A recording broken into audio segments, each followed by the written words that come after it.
Saxon's Trig, Lesson 18, Advanced Word Problems on page 133. Every year, students come in and they feel very unprepared for word problems. However, the Saxon book tries to decrease that worry by giving you the same type of problems. They're not trying to trick you in any way. And as I said in an earlier lesson, when you're dealing with word problems, you want to break them down sentence by sentence, piece by piece, and then turn those sentences into math equations, which you are then able to solve. So there's not a lot of discussion other than the examples and how each of them are slightly different. So example 1 says the number of blues was 4 less than the sum of the whites and the greens. Now, rather than reading the whole rest of this problem, I'm going to try to break it down sentence by sentence. So since it began discussing the number of blues, I'm going to start with a B for blues. This is 4 less. So for the moment, I can write that as this is less, just as a help to indicate that that blue is less. And it's less by 4, which I'll come back to in a moment, than the sum of the whites and the greens. Sum, whites, sum means plus, and greens. So W for whites, G for greens. So I have almost that first sentence turned into an equation already. But for it to be one I can easily solve with others, rather than this less than symbol, I need it to have an equal symbol.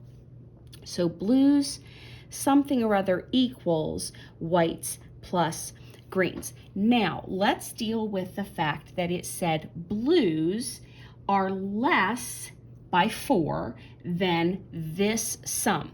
So what I tend to do is either mentally or especially when I'm learning with my hands, I do a balancing act. So if this side, being blues, is in the left hand and this side, whites plus greens, is in the right hand, this one is less than, it's lower than this hand. So I have two options. I can either add to bring this one up to join, or I can subtract from this side to bring it down. We tend to want to add rather than subtract if possible. So I will, to make my finished equation, add the 4 to bring it up to balance it out. Now, the other thing that students tend to do is they read 4 less and they immediately go minus 4 on this side. So I'm hoping that with the balancing of the concepts in your hand, you see or get a better feel for why that should not be. So once again, that first sentence, the number of blues is 4 less, it's lower, so we're going to add 4 to balance it up to the sum, meaning add, of the whites and the greens. Now move on to the next sentence. Also, the number of greens equaled the sum, adding, of the blues and the whites. Done with the second sentence. Next one. How many of each were there if there are twice as many blues as whites? So I know I need an equal. I know on one side I'm going to talk about the blues, and on the other side I'm going to talk about the whites. And it says that I have twice as many blues.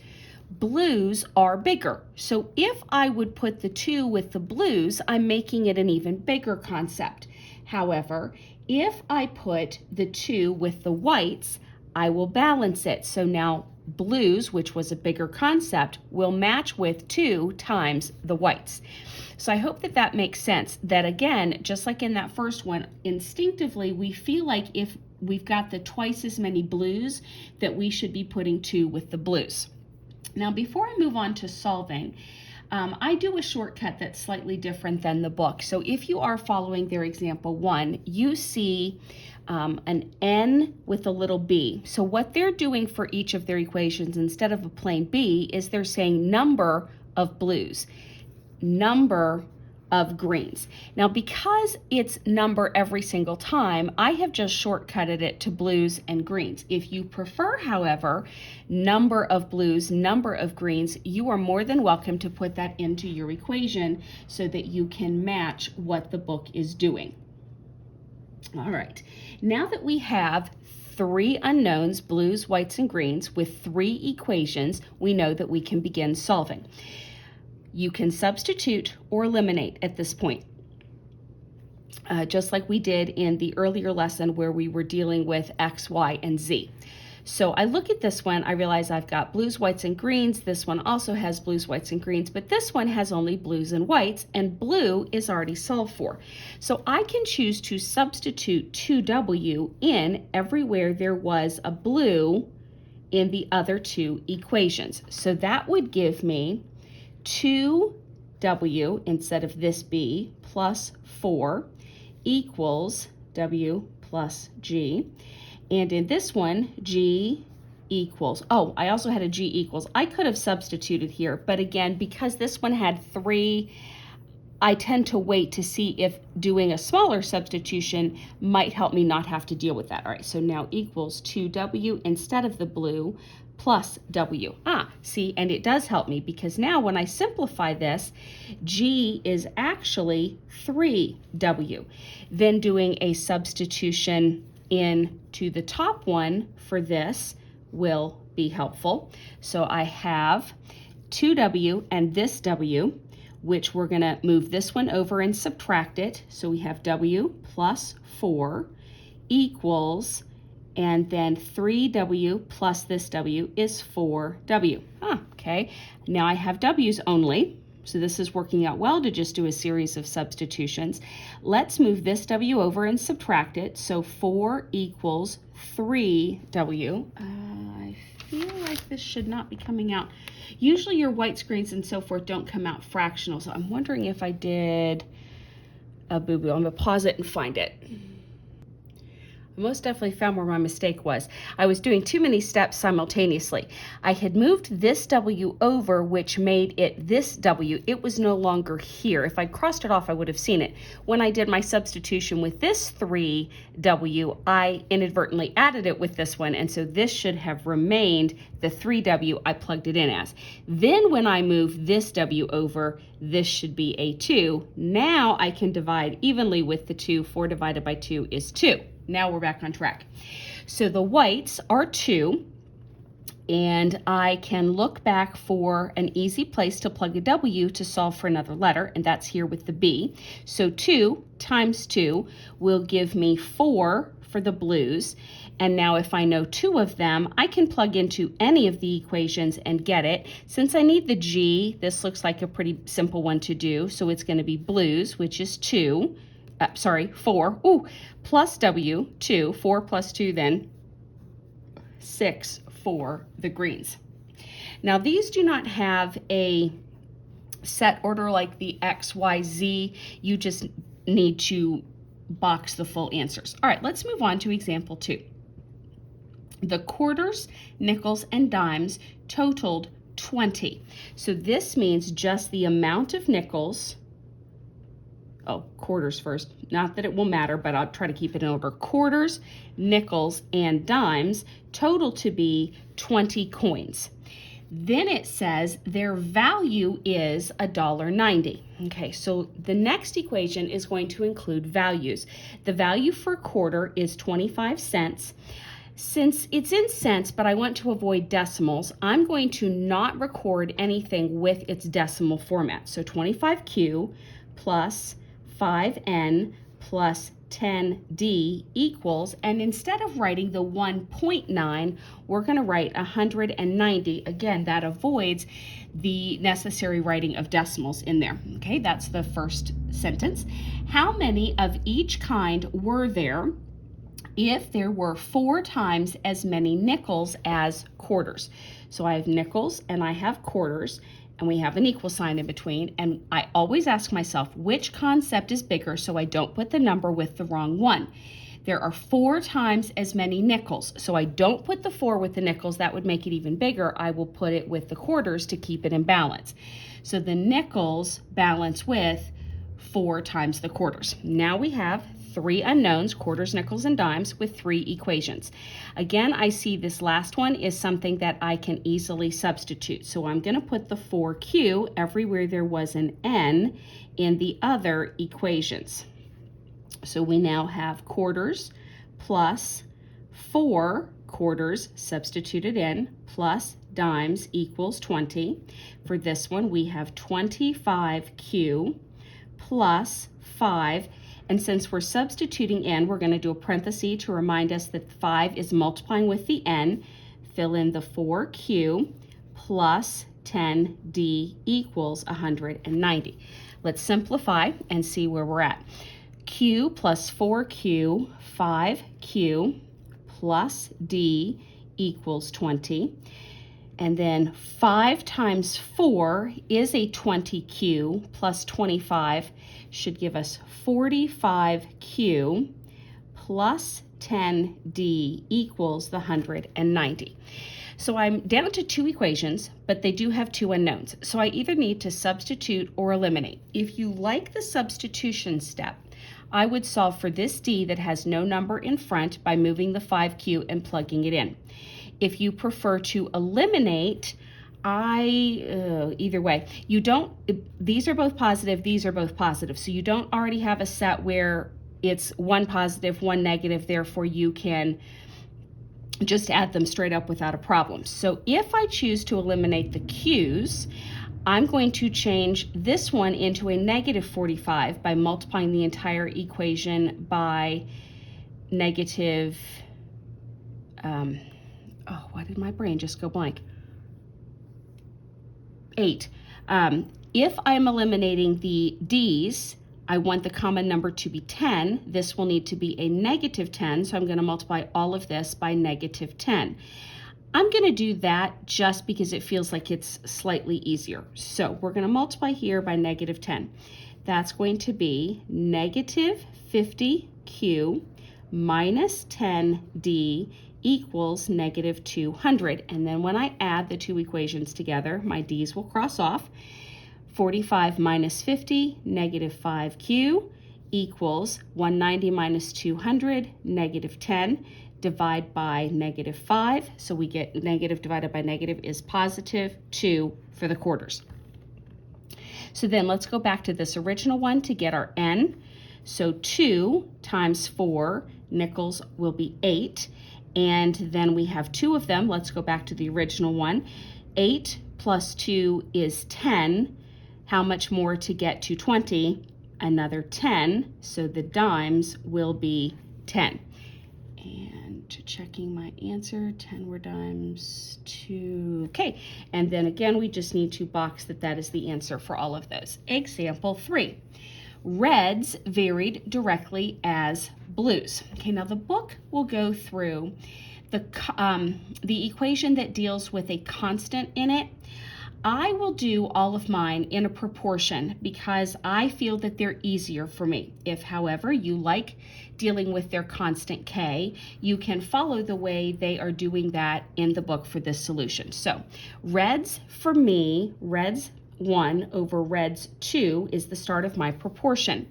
And then the rest of it is based on whatever the problem is telling me.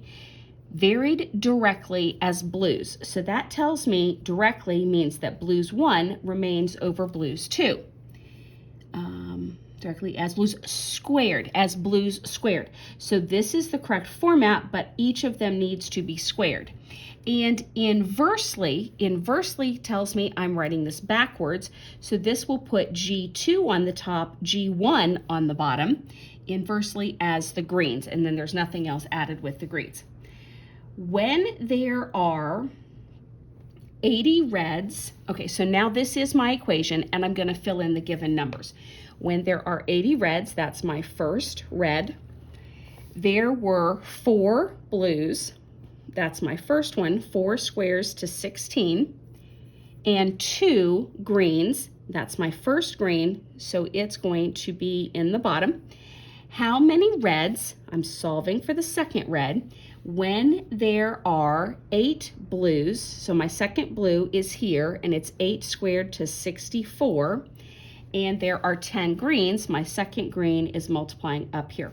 And then my solution is on my calculator to do the cross multiply. 80 times 64 times 2, dividing by the 16 and the 10, or 160, and that will tell me how many reds, and that should be 64. And because this is a word problem, I want to make sure that I have an answer or a letter like in these.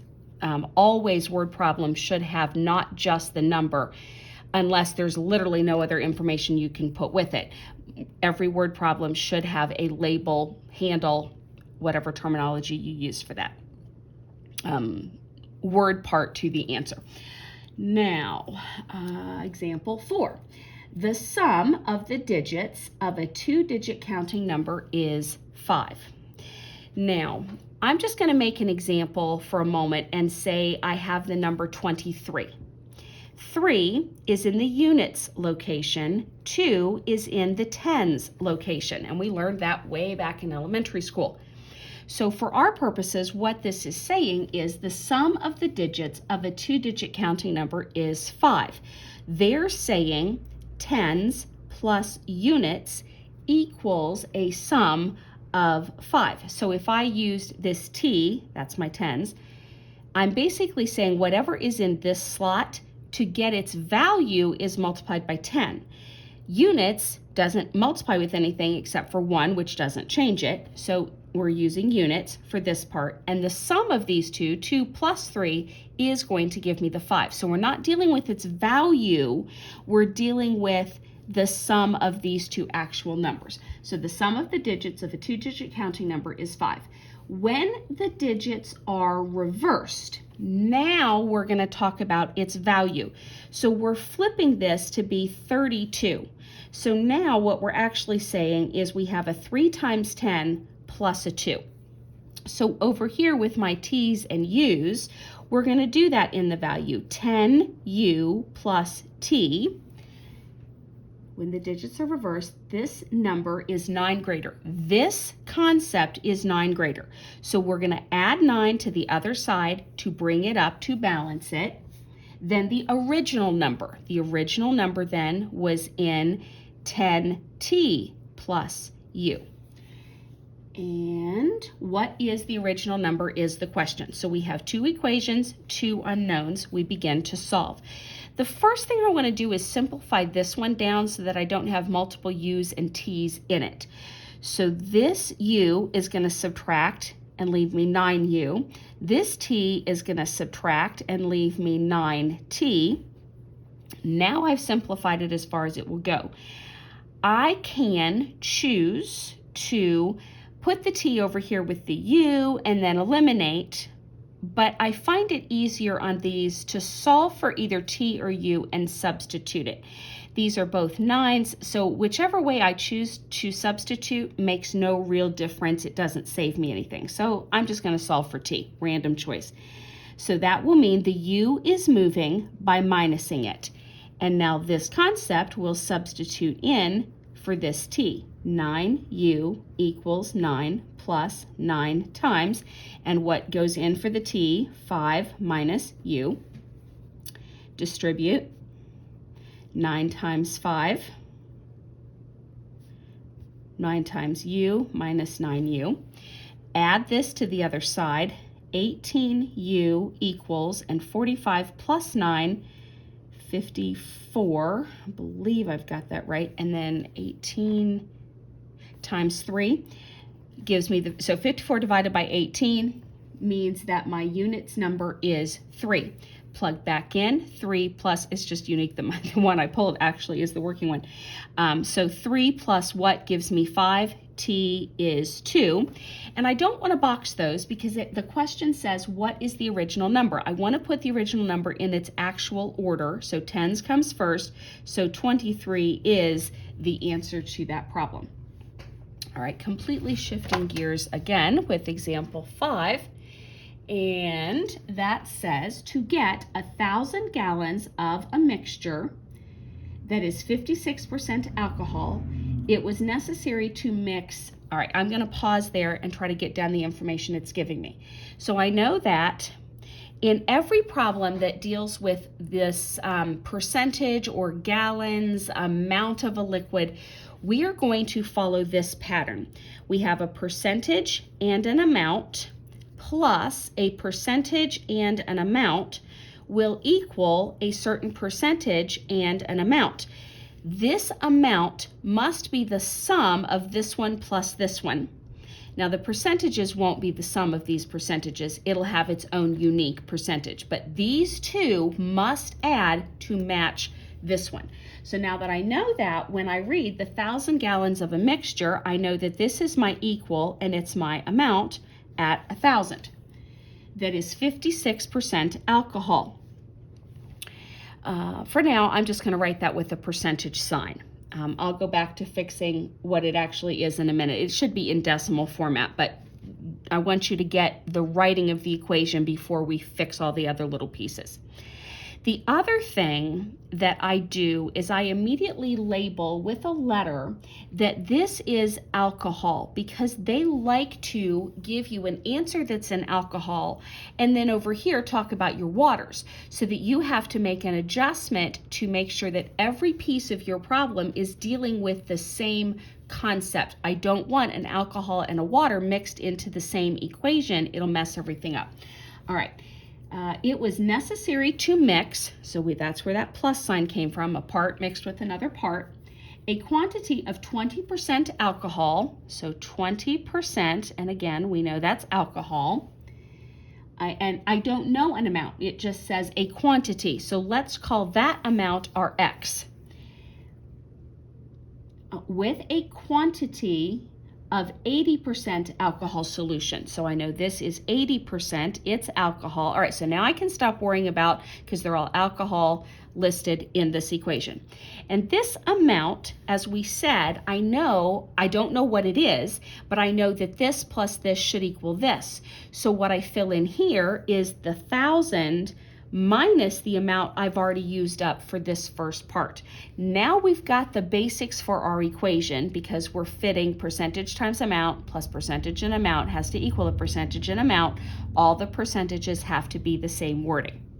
Okay, now before I solve it, I'm going to fix all of these percentages down to their decimals. So this is basically 0.2x plus 0.8 times 1,000 minus x equals 0.56 times the 1,000. And then it's some calculator work to start solving these. They're a little trickier for me to do in my head.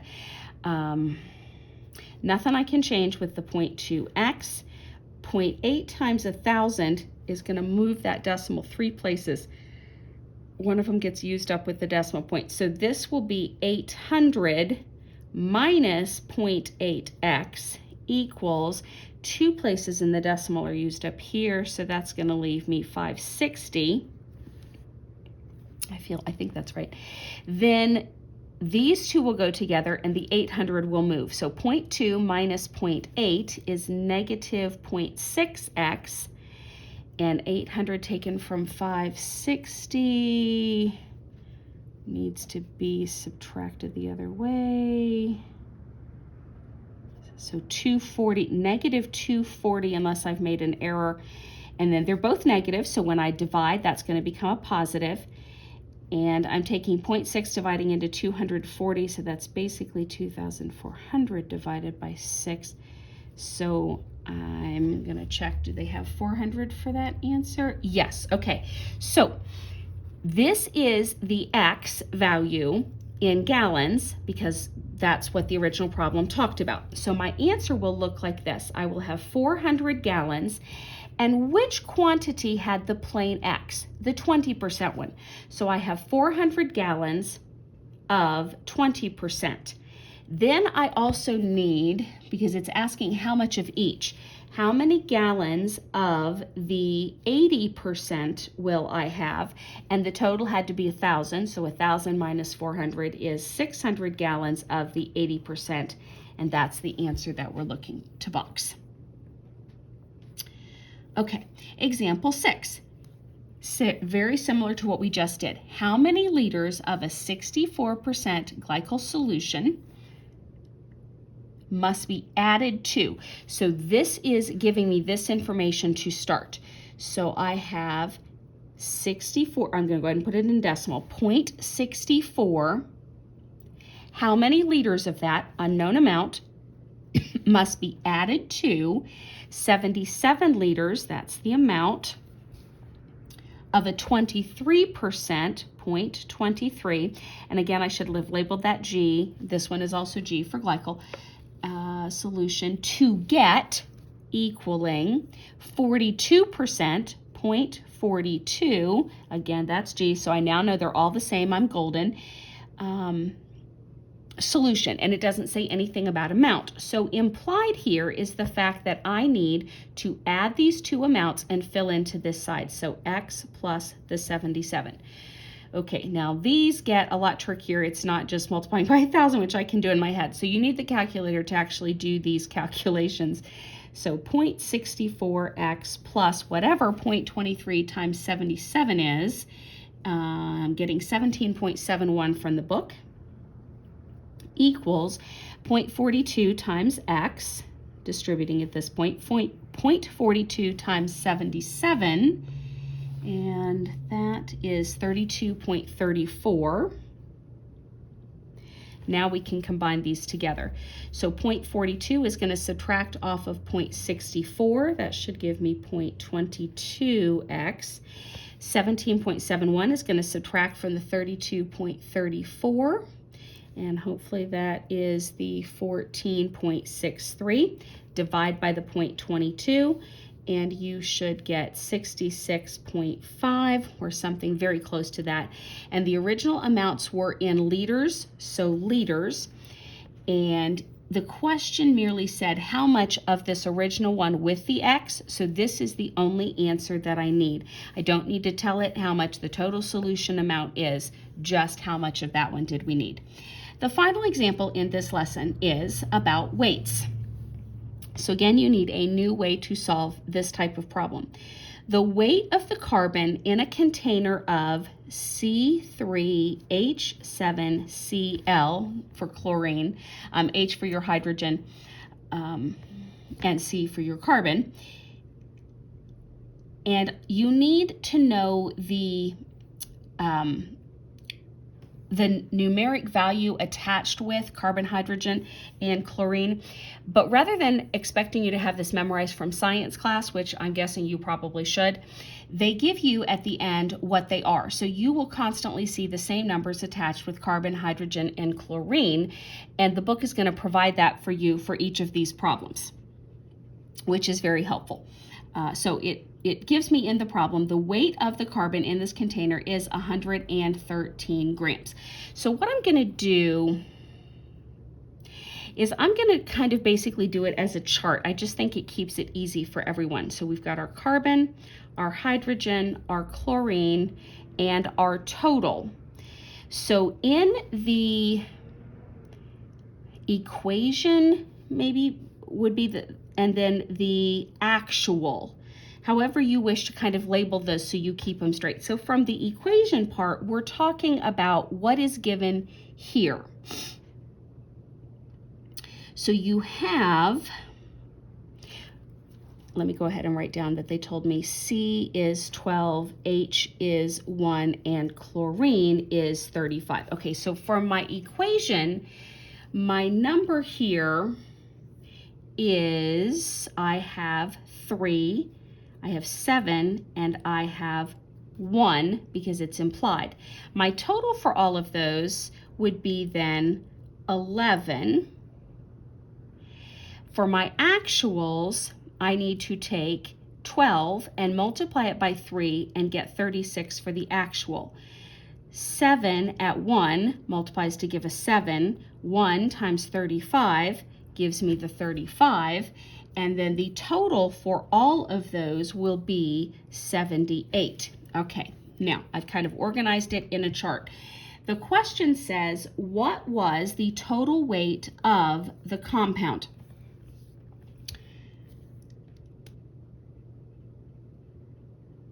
All right, and I also needed to look to see which of the letters we're working with. So because it gave me a number here of 113 with the carbon, so you might say that this is the problem number, and it wants to know the total. This is my unknown.